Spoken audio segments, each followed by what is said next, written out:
Welcome back. So, a more than 115-year-old Minneapolis institution could be closing its doors for good in May. In fact, two top leaders at the Women's Club of Minneapolis have already sent in their resignations.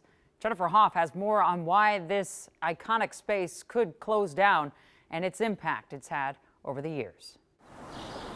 In a Minneapolis neighborhood is a building central to Loring Park. 1928 it was finished. It's also long built up the women who serve that community and has for more than 100 years. We really have to sometimes step out of our comfort zone and do new things and make the world a little bit better. Lois Carlson is the Women's Club of Minneapolis president that started in 1907, ensuring better drinking water in public schools, eye clinics for children, even sewing surgical masks during the wars. The list is just enormous. Along with hosting events and lectures, sometimes with some very famous people. Hubert Humphrey, Their signatures B'nai Scherf, now on display. we have Betty Furness. Helen Keller spoke in 1914 to the club. At its peak, there were nearly 1,500 members, a number that has dwindled to fewer than 300. Women are very busy, and clubs are, evolving and different. A change forcing the club into financial hardships, and that building,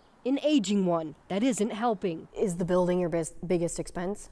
Oh, yes. It was built for just $300,000 97 years ago this month, that now would take upwards of $30 million to fix. It's a big ask. It's a big ask. It's a really big ask. But we have a lot of friends around, hopefully around the country. Without a big backer, the club will otherwise run out of money by the end of May. Its history and the heart of a community left in limbo. What would happen to any of this if the club closes? Well, we are on the National Register of Historic Places. So that's a good question. Scrambling to save not just a building, but the space it created for so many to belong. It is vital in this time, absolutely vital.